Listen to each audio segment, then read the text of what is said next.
So recently it came to my attention that a few days ago, a friend of mine, former Republican gubernatorial candidate Bob Vanderplatz, called me and people like me who are skeptical that Mike Huckabee is going to run for president again in 2012, quote, nuts, unquote. Well, if it makes me nuts to look at the lack of activity that Mike Huckabee is engaging in that you would typically engage in order to run for president, then I suppose I'm certifiable and I'm okay with that. If the shoe fits, after all. I've been called much worse, especially from my friends, okay?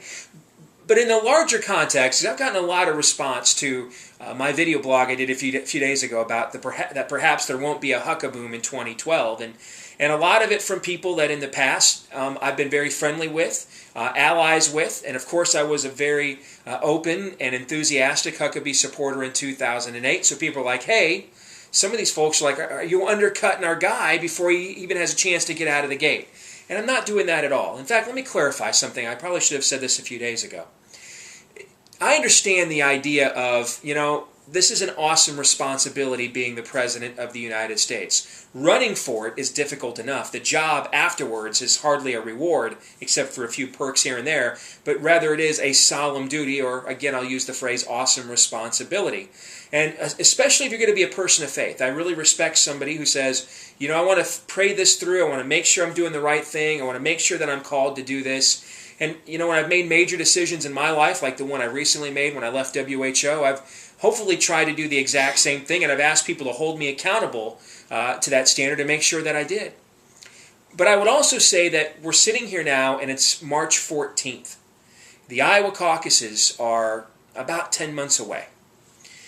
And I can only put myself in the shoes of Mike Huckabee or anybody else that's thinking about running for president. But if I really wanted to be president of the United States, if I really felt as if I was called to be the president of the United States, or at least to run for that office, certainly after spending 2.5 years and getting a bird's eye view of the evil that has come down from the Obama regime for the last 2.5 years, and getting that bird's eye view on 500 radio stations across the country, and the most successful cable network in the world not called ESPN, having access to all that information and all those potential voters, certainly wouldn't give me pause about whether or not to run for president, but would likely give me more confidence to do so if I really felt as if I was called.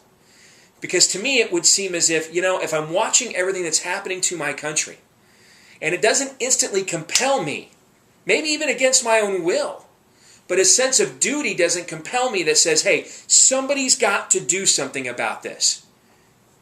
So praise the Lord and pass the ammunition like Mel Gibson in The Patriot, before he became a drunk anti-Semite. We're going to pick up the flag and charge the hill. Someone's got to lead this battle. If it doesn't compel you to do that, it doesn't mean you're a bad guy. Because if you have access to 500 radio stations and a very successful global cable news network, you have an opportunity to do a lot of good, particularly if you are a gifted and eloquent spokesperson.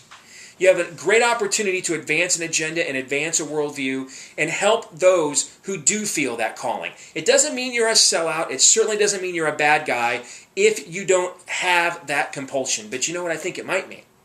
What it might mean, though, is that you're not the guy. Doesn't mean you're a bad guy, but it might mean that you're not the guy.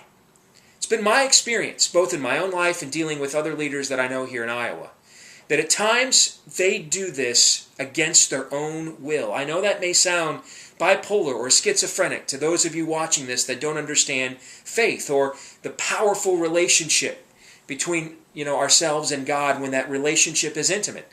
But there are plenty of times when you have a relationship like that you will do the right thing against your own will, because it's almost like a compulsion. It's almost like you have to do it, even if it's not necessarily something you enjoy or something you desire.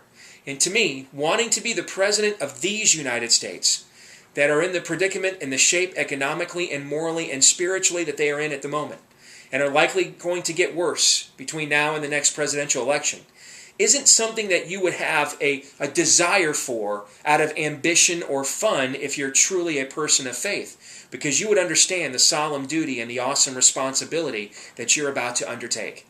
And so my simple question is this: if you have all these advantages and you're still not sure, You're still not sure that you're the one to pick up the flag and charge the hill.